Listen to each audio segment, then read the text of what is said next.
यहोशू की पुस्तक अध्याय 18 कुल वचन 28। शेष देश का बंटवारा।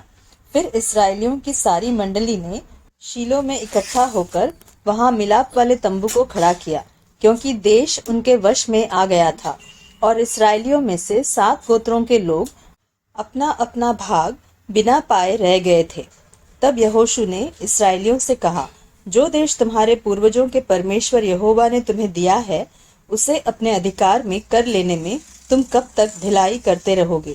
अब प्रति गोत्र में से 3 मनुष्य ठहरा लो, और मैं उन्हें इसलिए भेजूंगा कि वे चलकर देश में घूमे फिरे और अपने अपने गोत्र के भाग के प्रयोजन के अनुसार उसका हाल लिख लिख कर मेरे पास लौट आए। और वे देश के 7 भाग लिखे, यहूदी तो दक्षिण की ओर अपने भाग में, और यूसुफ के घराने के लोग उत्तर की ओर अपने भाग में रहे। और तुम देश के 7 भाग लिखकर मेरे पास ले आओ, और मैं यहाँ तुम्हारे लिए अपने परमेश्वर यहोवा के सामने चिट्ठी डालूंगा। और लेवियों का तुम्हारे मध्य में कोई भाग न होगा, क्योंकि यहोवा का दिया हुआ याजक पद ही उनका भाग है। और गाद, रूबेन और मनश्शे के आधे गोत्र के लोग यरदन के पूर्व की ओर यहोवा के दास मूसा का दिया हुआ अपना अपना भाग पा चुके हैं। तब वे पुरुष उठकर चल दिए, और जो उस देश का हाल लिखने को चले, उन्हें यहोशू ने यह आज्ञा दी, जाकर देश में घूमो फिरो और उसका हाल लिखकर मेरे पास लौट आओ। और मैं यहाँ शीलो में यहोवा के सामने तुम्हारे लिए चिट्ठी डालूंगा। तब वे पुरुष चल दिए और उस देश में घूमे, और उसके नगरों के 7 भाग करके उनका हाल पुस्तक में लिखकर शीलो की छावनी में यहोशू के पास आए। तब यहोशू ने शीलो में यहोवा के सामने उनके लिए चिट्ठियां डाली, और वहां यहोशू ने इस्राएलियों को उनके भागों के अनुसार देश बांट दिया। बिन्यामीन के गोत्र को दिया गया भाग। बिन्यामीनियों के गोत्र की चिट्ठी उनके कुलों के अनुसार निकली, और उनका भाग यहूदियों और यूसुफियों के बीच में पड़ा।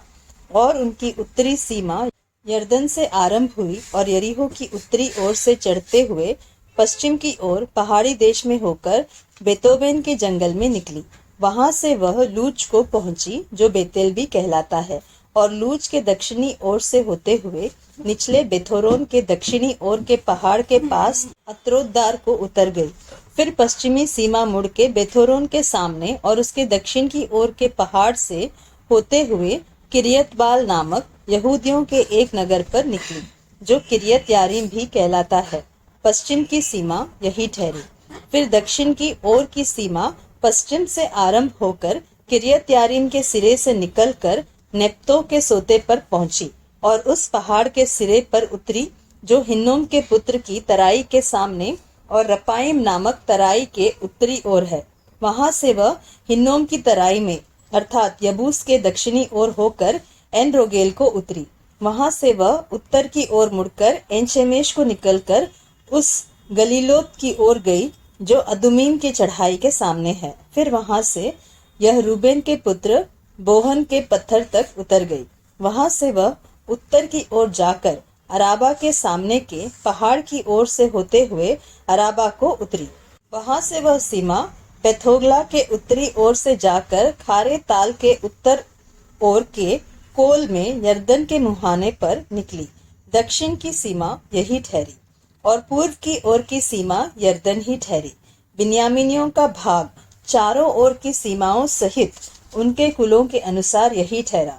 बिन्यामीनियों के गोत्र को उनके कुलों के अनुसार ये नगर मिले, अर्थात यरीहो, बेथोगला, एमेक्कसीस, बेतराबा, समारैम, बेतेल, अब्बीम, पारा, ओपरा, कपरअम्मोनी, ओप्रनी और गेबा, ये 12 नगर और इनके गांव मिले। फिर गिबोन, रामा, बेरोत, मिस्पे, कपीरा, मोसा, रेकेम, इरपेल, तरला, सेला, एले, यबूस, जो यरूशलेम भी कहलाता है, गिबत और किरियत, ये 14 नगर और इनके गांव उन्हें मिले। बिन्यामीनियों का भाग उनके कुलों के अनुसार यही ठहरा।